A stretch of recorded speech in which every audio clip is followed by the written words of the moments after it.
बहुत बहुत स्वागत है दोस्तों आपका मेरे एक और यूट्यूब वीडियो पे। दोस्तों आज है 16 दिसंबर यानी सोमवार का दिन और सोमवार की दोपहर है, लगभग 3:30 बज चुके हैं और मार्केट क्लोज़ हो चुकी है। जैसा कि आप जानते हैं कि संडे और शनिवार को तो मार्केट बंद ही थी, तो म्यूचुअल फंड पोर्टफोलियो में तो अभी तक कोई भी चेंज नहीं हुआ है। लेकिन मैं आपको शेयर कर रहा हूँ अपना अपना शून्य प्लेटफॉर्म पे अपना शेयर्स और ईटीएफ वाला पोर्टफोलियो। आप देख सकते हैं कि मुझे आज रिलायंस के 42 शेयरों पे 191 रुपीज़ का नोशनल लॉस हुआ है। इंडसइंड बैंक के 21 शेयर हैं, उसमें 266 रुपीज़ का नोशनल गेन हुआ है। और टाटा मोटर्स में 66 रुपीज़ का नोशनल लॉस हुआ है। जीनस पावर में 23 रुपये का नोशनल गेन हुआ है। इरकॉन में 196 रुपीज़ का नोशनल गेन हुआ है, 1.85%। तो दोस्तों, बजट की जैसे जैसे तारीख नज़दीक आती जा रही है, आप देख सकते हैं कि ये खासकर रेलवे जो सेक्टर के शेयर्स हैं इनमें एक उछाल आ रहा है। कुछ दिन पहले तक इरकॉन के शेयर 185 रुपीज़ का एक शेयर बिक रहा था, अब ये 230 रुपये तक पहुंच गया। अब आप देख सकते हैं कि मेरा एवरेज प्राइस 241 है, तो अब सिर्फ 11 रुपये दूर है मेरे एवरेज प्राइस से ये। तो जल्द ही मुझे ऐसा लगता है कि मेरे इरकॉन के शेयर प्रॉफिट में बदल जाएंगे जनवरी आते आते, और बजट के नज़दीक मैं इनको निकालने की कोशिश करूंगा, क्योंकि बजट के बाद कुछ भी हो सकता है।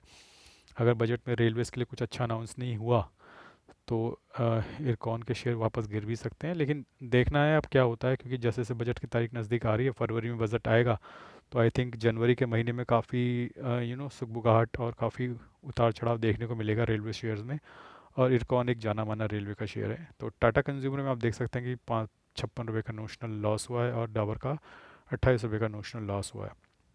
ये दोस्तों जो भी गेन और लॉस दिख रहा है ये आज का है।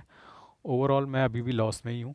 लगभग 9,111 रुपये का मेरे को लॉस है, और 1,18,000 रुपये मेरी इन्वेस्टेड वैल्यू, और इस वक्त करंट वैल्यू 1,09,000 हो रखी है। और ये इतना इतना लॉस मुझे सारे शेयर्स में है दोस्तों। ये गिरती हुई मार्केट के दौरान लिए गए शेयर हैं, तो मैंने एवरेजिंग करता गया और शेयर की वैल्यू गिरती गई।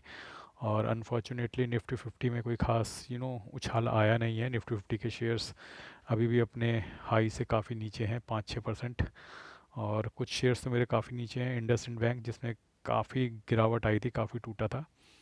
तो ये तो बात रही मेरे शेयर्स के पोर्टफोलियो की। अब बात कर लेते हैं मेरे म्यूचुअल फंड के पोर्टफोलियो की। देखिए दोस्तों कि अपनी इन्वेस्टेड वैल्यू तो 26,25,000 है, और अपनी करंट वैल्यू 27,35,000 है। 1,10,000 का प्रॉफिट दिख रहा है। एक्सआईआर 13% के आसपास बना हुआ है दोस्तों। जैसा कि मैंने पिछले कुछ वीडियो से आपको लगातार बता रहा था कि आपको 25,000 के आसपास अगर निफ्टी जाता है तो वहाँ पर लमसम बाय नहीं करना है, और अगर आपके पास शेयर है तो वहाँ पे बेचने की कोशिश करनी है।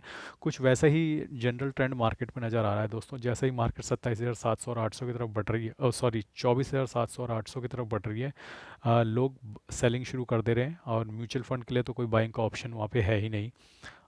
जो नॉर्मल एसआईपीज़ हैं या ऑटोमेटिक एसआईपीज़ हैं वही बाय कर रहे होंगे। बाकी तो जो मैंने अपनी एनालिसिस के आधार पे बोला हुआ है कि अगर निफ्टी 24,000 के आसपास आता है या 24,200 के आसपास आता है, तो वहाँ पे हम फ्रेश बाइंग करेंगे। 24,200 का लेवल बहुत इंपॉर्टेंट है दोस्तों, याद रखना कि 24,200 के लेवल पे अगर आपको मिल जाता है, डे क्लोज हो जाता है, तो आपको 24,200 के आसपास म्यूचुअल फंड बाय करने की कोशिश करनी है, और ईटीएफ बाय करने की भी कोशिश करनी है। क्योंकि 24,200 वो लेवल है जहाँ से सारे मैक्रोस ट्रिगर हुए थे, एल्गोस ट्रिगर हुए थे, सॉरी। और जितने भी बड़े बड़े फंड हाउसेज हैं इनके एल्गोस दोबारा उस लेवल पे जाके ट्रिगर होंगे 24,200। तो 24,200 इंपॉर्टेंट लेवल है। अगर वहाँ पर आपको बाइंग का मौका मिलता है तो वहाँ पे आप अच्छा लमसम डाल सकते हैं, 50,000 1 लाख रुपए आप डाल सकते हैं। तो ये फ्रेश लेवल है 24,200, और ये एनालाइज हुआ है और पता चला है लास्ट वीक जब आपने देखा था कि मार्केट जैसे ही 24,200 टच हुई थी, सारे एल्गोस ट्रिगर हो गए थे और मार्केट सीधा 500-600 पॉइंट वहाँ से ऊपर चली गई थी। तो 24,200 का लेवल बहुत इंपॉर्टेंट लेवल है। अगर आप मेरे वीडियोस देखते हो, मुझसे बार बार पूछते हैं कि भैया लमसम कहाँ पे डालें, मेरे को मुझे 50,000 1 लाख डालना है लमसम, तो 1 लाख रुपए के आसपास अगर लमसम डालना है तो 24,200 वो लेवल है, वहाँ पर निश्चिंत होकर डालिए।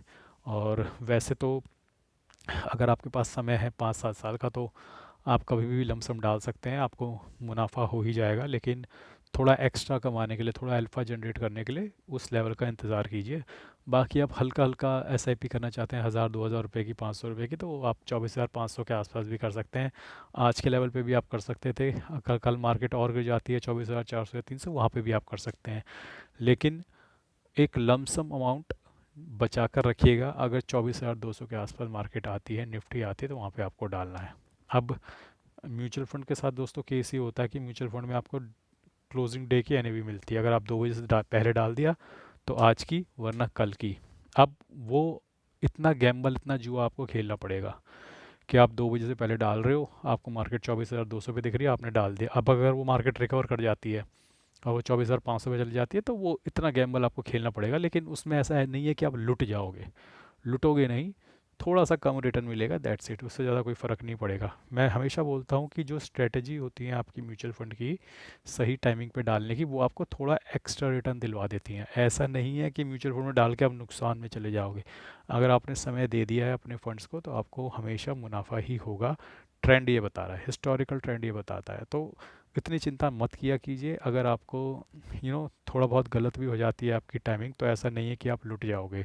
अगर ऐसा होता तो ऑटोमेटिक एसआईपी वाले कैसे पैसा बना रहे हैं, उनको तो लुट जाना चाहिए। वो तो महीने की 5 तारीख को मान लीजिए कोई ऑटोमेटिक एसआईपी करती हो, तो महीने की 5 तारीख को अपना पैसा कटवा रहे हैं। और महीने की 5 तारीख को, तो अभी पिछले 2-3 महीने में ऐसा देखा है कि मार्केट हमेशा अप ही रही है 5 तारीख के आसपास। तो इसका मतलब उन लोगों को तो पैसा बनाना ही नहीं चाहिए। ऐसा नहीं होता है दोस्तों, क्योंकि आप समय के साथ भी खेल रहे हो। म्यूचुअल फंड इन्वेस्टमेंट में आपको ये बात ध्यान रखनी चाहिए। तो आप समय के साथ भी खेल रहे हो। समय जब 5-7 साल, 8 साल, 10 साल आप दोगे, तो ऑटोमेटिकली आप देखो कि इन्फ्लेशन भी तो 7-8% है। तो 7% आपका इन्फ्लेशन है, 5% कंपनी की ग्रोथ है, तो 12% तो आपको मिलेगा ही साल का। तो आप ये मान के चलिए कि 12%, फिर उस 12% पे हर साल कंपाउंडिंग भी होगी। और जब पहले साल 12% कमाया आपने, 10 साल तक रखा है मान लो, तो उस पर तो 9 साल कंपाउंडिंग चलेगी। जब दूसरे साल 12% कराया, उस पर 8 साल कंपाउंडिंग चलेगी। तो कंपाउंडिंग तो चलती रहेगी। तो उसकी चिंता आप मत कीजिए, आप बस समय दीजिए और कोशिश करते रहिए कि आप डिप पे बाय करें जब भी मार्केट गिर रही है। और जितना गहरा डिप हो उतना थोड़ा ज़्यादा डालें, वो आपका अल्फ़ा जनरेट करके देगा। तो आज बहुत ज़्यादा कुछ बताने को था नहीं दोस्तों, इसलिए छोटी वीडियो बना रहा हूँ। अगर कोई सवाल हो आपके मन में तो आप मुझसे पूछ सकते हैं। आज के लिए बस इतना ही। धन्यवाद। Good bye.